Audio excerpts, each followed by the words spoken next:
Bonsoir, shalom, shalom, shalom. J'espère que vous allez bien par la grâce de Dieu. Bienvenue à la forge des disciples. Anciennement, lisons la Bible et grandissons ensemble. Encore une fois, bonsoir, peu importe là où tu te trouves. J'espère que la grâce de Dieu, pas que j'espère que la grâce de Dieu inonde ta maison, inonde ta famille, inonde ton travail dans le nom puissant de Jésus-Christ. Comme tous les lundis, encore une fois, nous sommes aujourd'hui le lundi 7 juillet 2025. On est en plein été, la vie, il fait beau, il fait très chaud parfois. Ici, des jours où ça va. Donc, comme aujourd'hui, il faisait plutôt bon, il faisait doux. Voilà. Il faisait même très doux aujourd'hui, c'était agréable. En tout cas, nous vous souhaitons une très très bonne soirée en notre compagnie à la forge des disciples. Donc nous avons évolué, ce n'est plus lisons la Bible et grandissons ensemble, c'est maintenant lisons et forgeons des véritables disciples pour Jésus. Nous devons être vraiment des véritables disciples et ces temps, c'est vraiment des moments où qui est mis à part pour travailler à être des véritables disciples. Et un véritable disciple, tu ne peux pas être un véritable disciple si tu ne comprends pas de quoi il s'agit. Et il est important de comprendre. Avant de suivre quelque chose, il faut le comprendre. Avant de devenir quelque chose, il faut comprendre et savoir ce que l'on veut devenir. Donc, encore une fois, bonsoir. Je vais prier pour ces moments. Je rends grâce à Dieu pour ces moments qu'il permet encore que je sois un canal pour pouvoir vous transmettre ce qu'il veut transmettre à quelqu'un ce soir. Comme je dis toujours, ne regardez pas qui je suis. Prêtez l'oreille tout simplement à écouter ce que la parole de Dieu veut vous dire, ce que l'Esprit de Dieu veut vous communiquer, pas ce que moi je veux vous communiquer, mais ce que l'Esprit veut vous communiquer. En étant dans de telles dispositions, ça va empêcher qu'il y ait des barrières qui vous empêchent de recevoir ce que Dieu a prévu pour vous. Alors, encore une fois, je bénis le Seigneur pour ce moment et je lui rends grâce de m'avoir aussi choisi comme canal ce soir pour vous parler, pour vous, comment dire, pour transmettre ce qu'il a envie de transmettre à quelqu'un ce soir. Amen. Donc, nous allons parler de cette parole. J'ai envie de repartager avec vous cette parole de Osée 4.6 qui est vraiment cette parole que j'ai reçue, cette parole avec laquelle je marche, cette parole avec laquelle je dors, je me réveille. Bon, il y en a plusieurs, mais si je suis ici ce soir, si je suis là tous les soirs, les lundis, pour échanger avec vous, c'est cette parole au début que le Seigneur m'a réveillé avec, c'est Osée 4.6 qui dit: mon peuple périt faute de connaissance. Parce que tu as rejeté la connaissance, je te rejetterai de mon sacerdoce. Tu as oublié la loi de ton Dieu, moi aussi j'oublierai tes enfants. Généralement, ce verset, on a tendance à le lire, généralement, on dit tout: mon peuple périt faute de connaissance. Et on s'arrête là. Mais ça continue. Parce que tu as rejeté la connaissance. Parce que tu as rejeté la connaissance. Dieu dit qu'il va te rejeter aussi. Donc l'importance de ne pas rejeter la connaissance. L'importance de chercher la connaissance. La connaissance, c'est chercher Dieu, se connaître ses promesses, se connaître ce que Christ a fait pour toi à la croix. Parce que si tu ne connais pas ça, tu auras du mal à devenir un véritable disciple. Tu vas rester un religieux ou quelqu'un chrétien du dimanche sous des apparences de piété, mais sans plus. Et ce n'est pas ça le but, ce n'est pas ce que Jésus a voulu pour nous. Il a vraiment voulu que nous ayons la connaissance. Il est venu lui-même pour nous enseigner. Et il nous a laissé cette parole de Dieu que j'appelle le mode d'emploi de l'homme, le mode d'emploi par excellence. Donc, si tu veux te comprendre où va ta vie, d'où vient ta vie, pourquoi tant de choses, va dans la parole et tu vas comprendre pourquoi et le comment l'homme est comme il est aujourd'hui, pourquoi on vit certains combats et il faut le savoir, il faut le comprendre. Et c'est vraiment cette parole qui m'anime, qui fait que je partage avec vous depuis un peu plus de 2 ans et demi. Pour ceux qui se retrouvent sur Zoom tous les lundis depuis un peu plus de 12 ans, de 2 ans, pardon, et, et de manière, comment dire, à travers l'écran. Ça ne date pas de très longtemps. Donc, ce soir, nous allons partager sur cette parole de Josué 24, chapitre 24, verset 15, qui dit ceci. Et si vous ne trouvez pas bon de servir l'Éternel, choisissez aujourd'hui qui vous voulez servir, ou les dieux que servaient vos pères au-delà du fleuve, ou les dieux des Amoréens dans le pays desquels vous habitez. Moi et ma maison, nous servirons l'Éternel. Moi et ma maison, nous servirons l'Éternel. Josué a fait un choix. Il a fait le choix. Il a dit, les autres, faites ce que vous voulez, mais moi et ma maison, nous servirons l'Éternel. Et ce soir, je vais vous parler du libre arbitre. Et là, on voit dans cette parole le besoin du choix, de choisir. Nous devons choisir. Nous devons choisir. Un choix s'impose. Pour le libre arbitre, Dieu nous a donné le libre arbitre. Dieu nous a créés avec le libre arbitre. Beaucoup souvent, les gens me disent, quand je leur parle de l'évangile, me disent si Dieu existait, pourquoi il y a des guerres, pour toi, pourquoi mon père est mort, pourquoi il y a eu telle situation, pourquoi j'ai vécu telle situation, et j'en passe des raisons. Et ça, on va le comprendre dans le libre arbitre. Je vais vraiment essayer, j'ai beaucoup écrit ce soir, j'ai écrit pas mal de choses parce que j'ai aussi beaucoup de témoignages à travers ma vie parce que même dans ce que j'écris pour parler de ça, je me fie aussi aux choses que j'ai vécues et que le Seigneur m'a enseigné à travers ces choses que j'ai vécues et qui m'ont aussi amené à comprendre ces choses-là. Bon, j'ai essayé de synthétiser, je vais vraiment essayer d'aller point par point comme j'ai noté et pour faire court, pour que ça ne soit pas trop long. Donc, comme je disais, Dieu ne nous a pas créé, Dieu nous a créé, pardon, libres, avec un libre arbitre. Dieu n'a pas voulu créer des personnes programmées à l'aimer ou à l'obéir. Parce que ce que Dieu voulait, vous allez savoir que ce que vous faites de vous-même, il y a plus de satisfaction en fait. Si vous deviez faire quelque chose parce que vous êtes forcé, parce que vous n'avez pas de choix, quelle satisfaction allez-vous tirer? Il n'y en a pas. Donc, si Dieu devait nous programmer au départ, que tout le monde puisse l'aimer, tout le monde puisse faire comme il veut, mais finalement, quelle satisfaction il allait tirer de ça? Donc, Dieu ne nous a pas programmés en sorte qu'on puisse l'aimer de manière automatique ou l'obéir de manière automatique. Au contraire, il nous a créés pour qu'on puisse choisir de l'aimer, qu'on puisse choisir de l'obéir. En tout cas, lui, il nous a choisi le premier, il nous a aimé le premier et il nous a laissé le choix de l'aimer en retour. Donc, c'est de ça qu'il s'agit. Vous voyez qu'il nous a aimé le premier. Il nous a choisi le premier.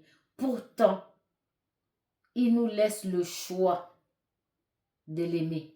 Il nous laisse le choix de l'obéir. Eh Seigneur, si ce n'est pas de l'amour, ça, je ne sais pas ce que c'est. C'est un amour inconditionnel en fait. Cet amour-là n'a pas de condition. Pourtant, il a envoyé Christ mourir à la croix pour nous. On ne l'avait pas choisi en ce moment-là. En tout cas, moi, je ne le connaissais même pas encore. Pourtant, il est mort pour moi, alors que je ne le connaissais même pas. Vous voyez un peu l'amour inconditionnel. Et même après qu'il ait fait ça, il me laisse le choix de décider de le suivre, lui qui m'a sauvé, de décider de l'aimer si je veux. C'est incroyable. C'est chaque fois que je... L'amour, je n'ai pas de mots pour exprimer cela. Vraiment que le Saint-Esprit puisse vous communiquer ce que... Je ne sais pas, je sais pas comment je peux vous parler de cet amour, comment quelqu'un peut mourir pour toi. fait tout ce qu'il a fait. Il a laissé son trône de gloire. Il s'est fait cher, il s'est fait pauvre.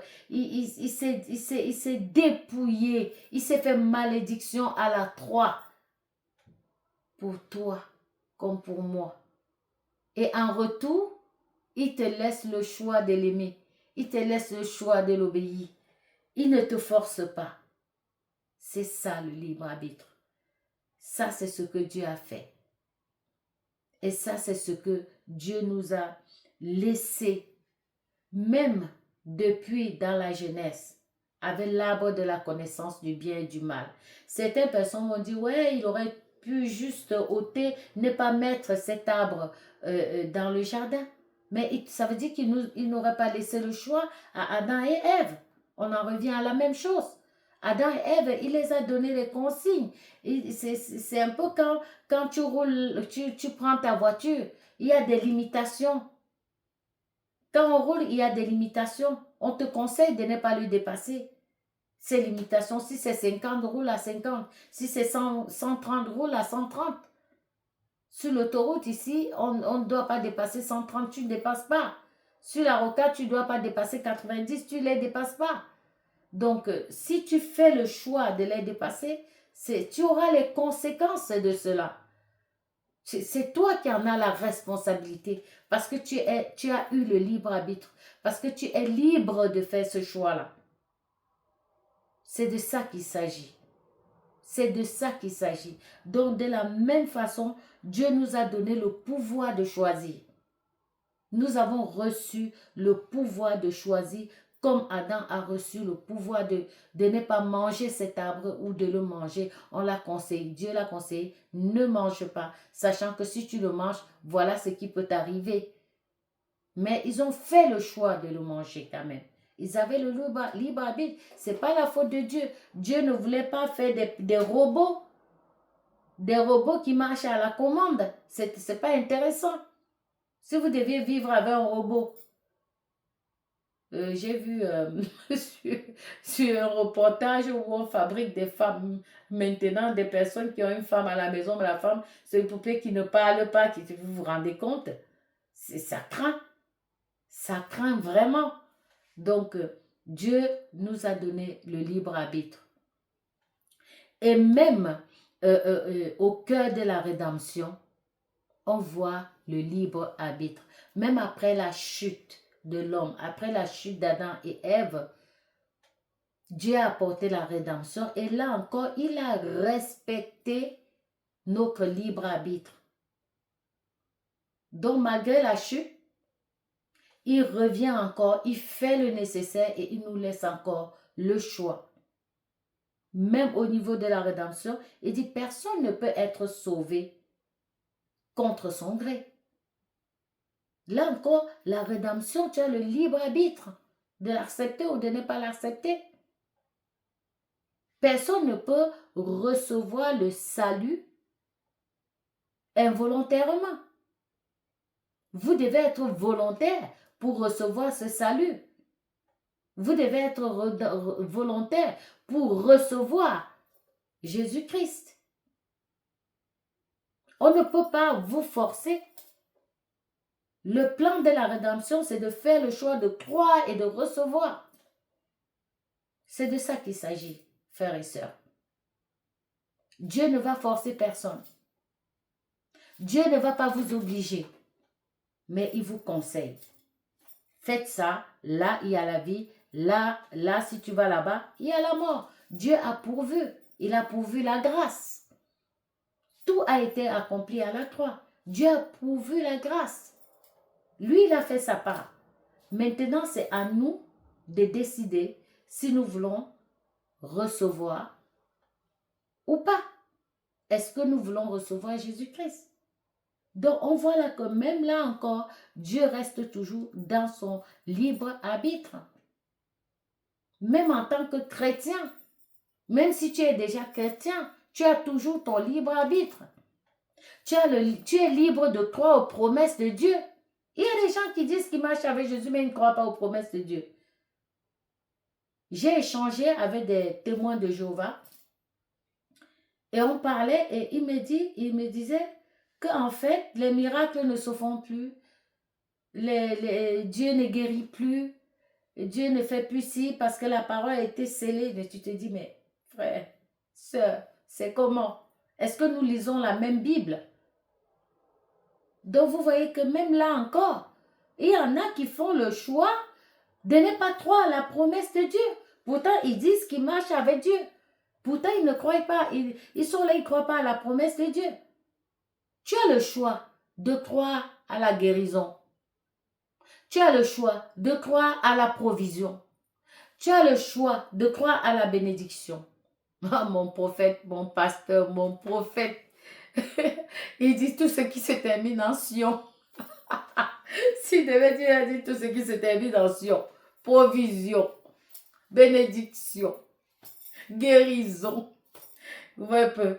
Donc, pour dire quoi? Pour dire vraiment que tout ça, tu as le choix de recevoir la guérison ou pas. Tu as le choix de recevoir la provision ou pas. Tu as le choix de recevoir les bénédictions ou pas. En tout cas, moi, je prends tout. Je prends tout. Tout ce que Dieu a dit pour moi, c'est pour moi. Il a dit, je suis béni. Oui, je suis béni. Il a dit, mes ennemis seront ses ennemis. Oui, si tu t'attaques à moi, tu t'attaques à Dieu. Il a dit qu'il m'aime. Oui, je sais qu'il m'aime. Il m'a dit, j'ai du prix à ses yeux. Je sais que j'ai du prix aux yeux de Dieu. Peu importe que les hommes m'aiment ou pas, je sais que mon Dieu, il m'aime. Personne ne peut m'enlever ça. Et c'est parce qu'il m'aime qu'aujourd'hui, même si quelqu'un ne m'aime pas, je l'aime. Même si quelqu'un ne m'aime pas, je l'aime. Je ne sais même plus comment on déteste ou on machin. Maintenant, quelqu'un me fait quelque chose. Ça peut me... mais après, je suis passée à autre chose. S'il y a quelque chose, s'il y a des situations aujourd'hui, même si je dois m'humilier, même si je dois être là, être humilié, je vais l'accepter. Vous savez pourquoi? Parce que je le fais pour Dieu. Je ne le fais pas pour la personne. Je préfère être approuvé de Dieu que d'être approuvé des hommes. Peu importe si on me traite de folle, même le fou de Gadara, il s'est jeté aux pieds du maître et il a eu sa délivrance. Et il a eu sa délivrance. On m'a traité de folle, on me traite même encore de folle. C'est pas grave. Je suis au pied du maître. Et tant que je suis au pied du maître, je suis la folle du maître de Jésus-Christ. Si c'est ça, être fou ou folle, je préfère l'être 100 fois plus. C'est un choix. Mon libre arbitre. Mon libre arbitre. Ce libre arbitre est valable pour tout le monde. Et beaucoup de personnes parlent parfois, il y a aussi ce truc-là, la fatalité chrétienne, là, où tout ce qui arrive, c'était prévu, quoi. Non, je ne suis pas d'accord. Parce que tout ce qui se passe, c'est parce que Dieu a voulu que ça se passe comme ça. Le fatalisme chrétien, là où on entend souvent, les gens font, ah, Dieu a voulu, ah, si ça se passe comme ça, c'est Dieu. Non, je ne suis pas d'accord. Je ne suis pas d'accord, c'est mon choix. Je rejette cette idée-là de penser que tout ce qui se passe, c'est parce que Dieu a voulu que ça se passe comme ça. Dans ce cas, Dieu a voulu qu'on assassine des enfants dans les pays où il y a la guerre, on abuse, on viole les enfants, on viole les familles, on les tue, on fait du mal, les gens détruisent. Et ça, c'est Dieu qui fait? Non, le Dieu que je sais, ce n'est pas lui. Ce n'est pas lui. Il y a ce que Dieu veut. Il y a ce que Satan essaye de faire. Et il y a ce que nous faisons. Et cela a des conséquences. Ce que nous faisons a des conséquences, que ce soit positif ou négatif. Nos choix ont des conséquences. Moi-même, j'ai fait plein de mauvais choix. Et j'ai subi les conséquences. Pourtant, Dieu m'aime. Pourtant, Dieu m'aime. Mais le problème n'était pas Dieu. Le problème était mes choix. Le problème venait de mes choix. Si j'ai vécu certaines souffrances, ce n'était pas la faute de Dieu. C'était la faute de mon choix. Le libre arbitre. Si on te dit de ne pas rouler sur la rocade à plus de 90 et que tu vas rouler à 250, tu risques de te tuer. Ce n'est pas Dieu. C'est ton choix. C'est le choix que tu as fait de rouler à des limitations, à dépasser les limitations. Donc, tout ce que nous faisons dans nos fonctions, dans tout ce que nous voulons faire, Dieu nous a donné le libre arbitre. S'il y a le mal qui opère aujourd'hui dans le monde, c'est parce que l'homme utilise mal son libre arbitre. Le libre arbitre qu'il a, il fait le mal. Parfois, il choisit le mauvais chemin délibérément. La plupart des temps, influencé par le diable, qui nous veut du mal, qui veut nous détruire. Mais pour en arriver là, il a fallu que ces personnes-là font certains choix. S'il y a des guerres, c'est parce qu'il y a des hommes qui ont... Quand je parle homme, c'est avec grand H chaque fois que je parle, dire homme. Les hommes, c'est homme avec grand H. Tout ce qui se passe, c'est la faute de l'homme, c'est le choix de l'homme. Ce que nous subissons, c'est le choix de l'homme. Ce n'est pas la faute de Dieu. Nous allons lire le Deutéronome au chapitre 30, verset 19, qui dit « J'en prends aujourd'hui à témoin contre vous, le ciel et la terre. J'ai mis devant toi la vie et la mort, la bénédiction et la malédiction. Choisis la vie afin que tu vives, toi et ta postérité. » Tu vois, là encore, Dieu nous donne le choix. Je vais relire ce verset de Deutéronome 30 au verset 19.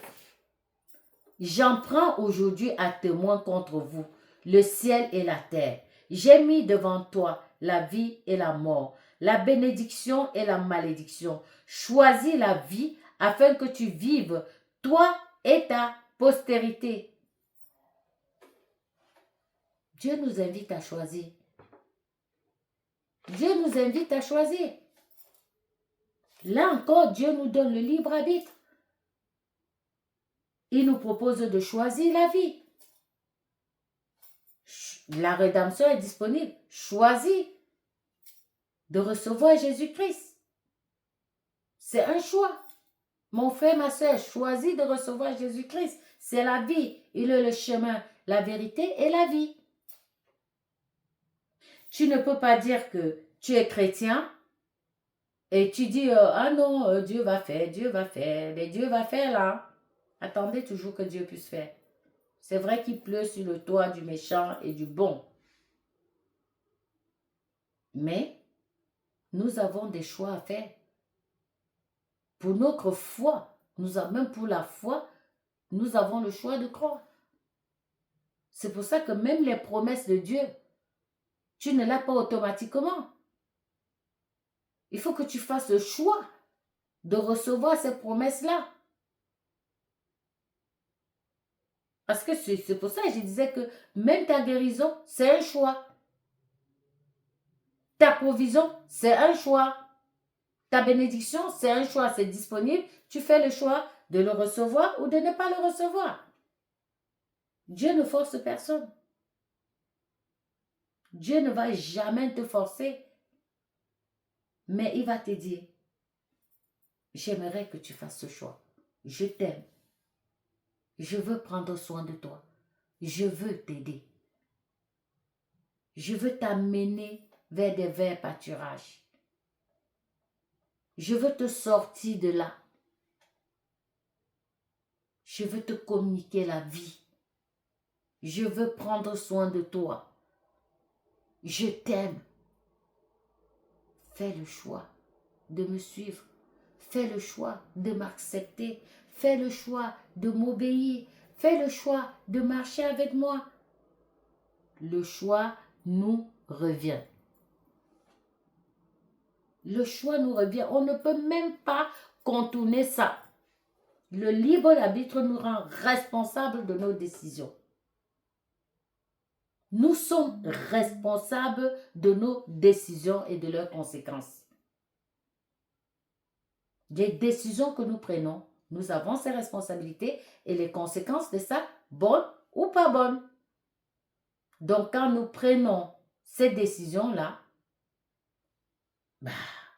il en découlera ce qui va en découler. Donc, il ne faut pas rester dans ce comportement de fatalisme chrétien. Ça, ce n'est pas bon. Ça, ce n'est pas bon.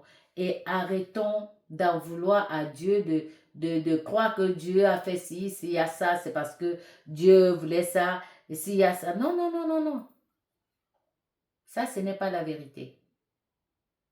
Parce que la parole de Dieu est là, il est clair, il nous donne des informations. Nous avons des rôles majeurs à jouer dans ce qui se passe dans nos vies. Nous avons un rôle majeur à jouer. Nous avons notre rôle et notre rôle est majeur. Ça vient de notre décision. Donc, nous sommes libres. Il n'y a pas d'à peu près, il n'y a pas de Dieu va choisir pour moi. Non. Oui, mais tu peux solliciter Dieu, guide-moi, il va te guider. Mais c'est encore là, tu as dit, tu demandes à Dieu. Donc, tu fais le choix de lui demander. C'est encore ton choix. Tu fais le choix de poser la question à Dieu. Pour ta vie, pour ton avenir, pour tes décisions. C'est un choix. Il peut nous suggérer des choses. Nous sommes libres de l'accepter ou de ne pas l'accepter.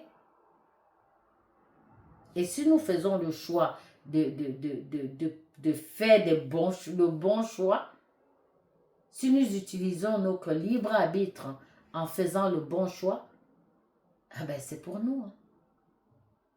C'est pour nous. Et même quand nous respectons, comment dirais-je, quand nous respectons tous les préceptes de Dieu, quand nous demeurons dans sa parole, quand nous faisons ce qu'il nous demande de faire. Vous pensez que c'est pour Dieu que vous le faites? Nous le faisons pour nous. Dieu n'a pas besoin de nous pour être bien. Dieu est Dieu. Il est tout puissant. C'est un papa, il nous aime. Mais si nous écoutons ses conseils, mais c'est bon pour nous. C'est nous qui en bénéficions. Ce n'est pas Dieu qui bénéficie de ça. C'est pour toi. S'il te dit de marcher avec lui, c'est pour toi parce qu'il veut te protéger. Si Jésus est venu mourir pour toi, c'est pour toi. C'est parce qu'il ne veut pas que tu ailles en enfer. C'est parce qu'il veut que tu aies la vie. C'est de ça qu'il s'agit, frères et sœurs. Ne nous trompons pas. Ne nous trompons pas nous-mêmes. Ne nous mentons pas à nous-mêmes. Ne restons pas là dans un comportement, comment dirais-je, je ne sais même pas comment je peux décrire ça, un comportement d'oisivité, un comportement de zéro effort, du moindre effort, si je peux dire ça comme ça, sur le plan spirituel bien sûr, et peu importe sur quel plan, mais là nous parlons de la vie, nous parlons de la vie éternelle, nous parlons de quitter les ténèbres pour venir dans le royaume de la lumière. C'est de ça que nous parlons ce soir. Dont l'importance de vraiment, vraiment faire ce choix et de comprendre que nous avons le choix et nous devons faire le bon choix. Ce n'est pas Dieu qui va faire ce choix pour nous. C'est nous qui faisons cette démarche. Nous devons faire cette démarche. Et si nous ne le faisons pas, nous ne venons pas nous plaindre après à Dieu en disant Dieu, tu n'as pas fait. Non, il nous a donné, il a sa parole. Sa parole est devant nous. Il le dit là. On peut le relire dans le livre de Deutéronome 30, chapitre 30 au verset 19. Il le dit. Choisis la bénédiction. Choisis la bénédiction, ne choisis pas la malédiction. Choisis la vie, ne choisis pas la mort. Donc, ce soir, vraiment, je voulais vraiment attirer l'attention de quelqu'un sur le libre arbitre, de comprendre que les choses ne sont pas dans le sens où nous pensons que Dieu est là assis à tout faire à notre place. Non. Nous avons notre part à faire. Dieu, lui, il a déjà fait sa part. Sa part est faite. Dieu nous a créés libres, avec le libre, avec le libre arbitre. Il nous a créés libres de choisir. Il ne nous a pas condamnés comment dirais-je, à subir ce qu'il a envie. Dieu ne nous a pas créés comme ça. Le salut et la bénédiction de Dieu sont disponibles pour chacun de nous. C'est à nous de le recevoir ou pas. Les bénédictions sont disponibles. Mais c'est à nous de le recevoir.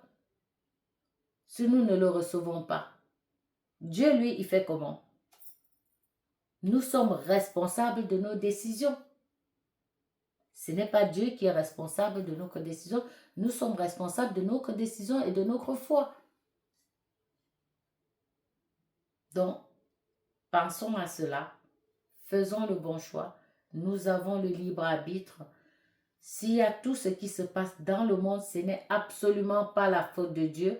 La grâce de Dieu est disponible, mais c'est à toi, ma soeur, à toi, mon frère, qui ne connaît pas encore Jésus.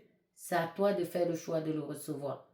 Et si ce soir, tu veux recevoir ce Jésus, tu veux utiliser ton libre arbitre pour recevoir ce Jésus, dis ces paroles avec moi. Merci Jésus pour tes paroles. Merci pour ce que tu as fait à la croix pour moi. Je prends la décision.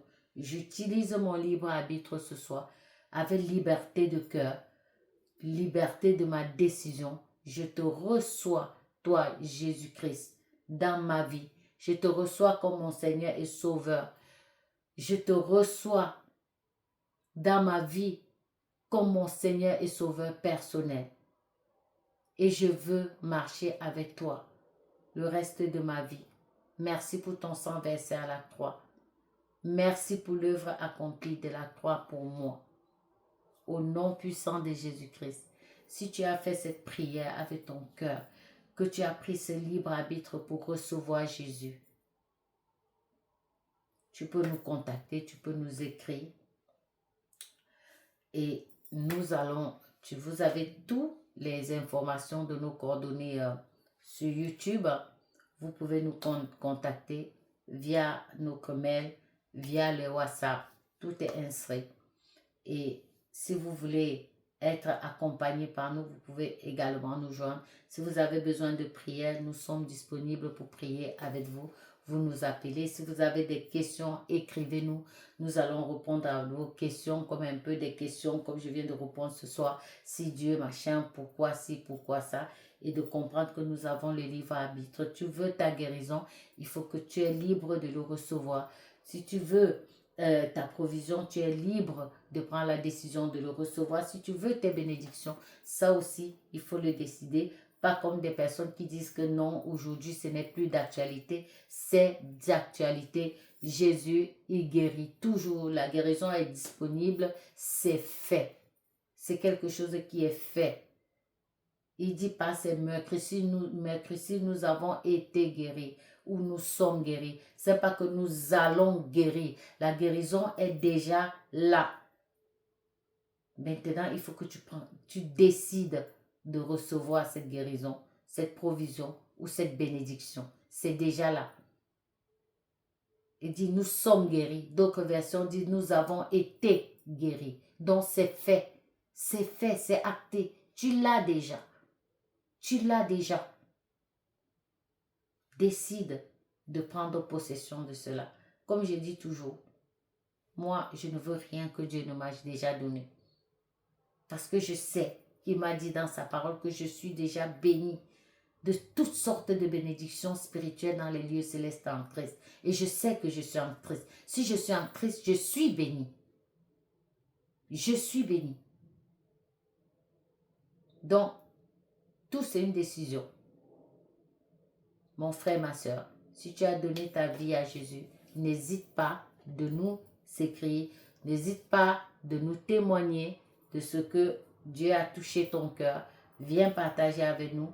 Et si toi qui as le feu, qui veut servir Jésus-Christ, qui veut être un véritable disciple de Jésus-Christ, parce que ici nous sommes à la forge des disciples, anciennement, lisons et grandissons ensemble. Nous sommes dans la forge des disciples. Rejoins-nous et nous allons servir Dieu ensemble en tant que des véritables. On va se forger avec la parole pour être. Nous ne voulons pas être des chrétiens du dimanche. Nous ne voulons pas être des chrétiens dans des apparences pieuses alors qu'au fond, ce n'est pas le cas. Nous ne voulons pas être des religieux. Non. Nous voulons être des véritables disciples. Des personnes qui font ce que Jésus attend d'eux. Nous, en tout cas, nous travaillons à ça. C'est notre mot d'ordre.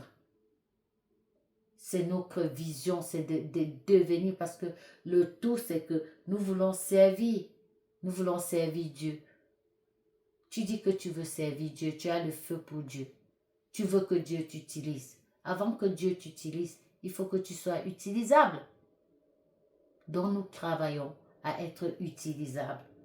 Et nous savons que si nous sommes utilisables, Dieu va nous utiliser. En tout cas, moi, je sais que si je continue à travailler, à travailler, à permettre à Dieu de me transformer, de tailler ce qu'il y a à tailler, de monder, de briser ce qu'il y a à briser, même si ça fait mal, c'est pas grave. S'il faut s'humilier, on s'humilie, il n'y a pas de problème avec ça. J'ai dépassé ça et tu devrais dépasser ça aussi. Parce qu'à qui tu veux plaire? À l'être humain? Moi, je préfère plaire à Dieu. Parce que si je dois m'humilier pour plaire à Dieu, ce n'est pas un problème. Ce n'est pas un problème. Donc, nous travaillons à être des véritables disciples. Donc, soyez bénis. Et j'ai une chose à vous annoncer. À partir de jeudi, au 244 avenue de Thouars, il y a la conférence de la CIFEM, une conférence de femmes ouverte à tous, jeunes, hommes, tous. Vous voyez la grâce qu'il y a là-bas? Il y a la grâce assise. Hein? Là-bas, le Dieu d'amour change la tristesse en joie. Donc, il y a une conférence.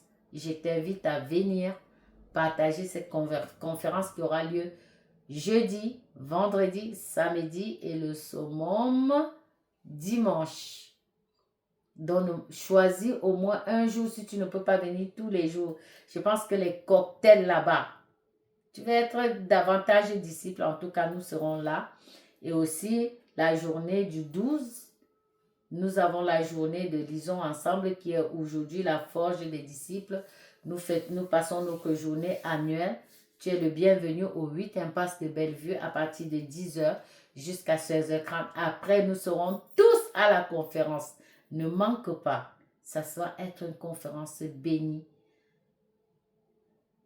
Peu importe ton domaine, que ça soit ton domaine, c'est de servir Dieu, ou si tu sers Dieu, ou tu sers Dieu dans le séculier, avec le pasteur Nina Mabwadi et l'invité, croyez-moi, ces femmes-là.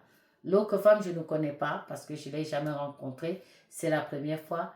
Mais pasteur Nina Mabwadi,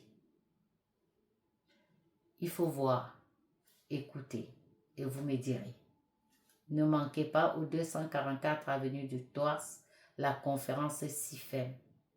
Je vous invite vraiment fortement à venir. Elle est coach des diplomates. Elle a l'onction. Tu as des problèmes pour accoucher? Tu as du mal à avoir des bébés? Il faut venir.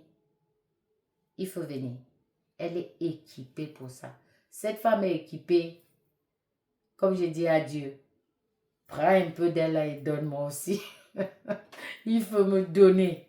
Donc, je vous encourage à être là. Soyez bénis. On se dit à lundi prochain. Shalom encore une fois. À très bientôt à la forge des disciples.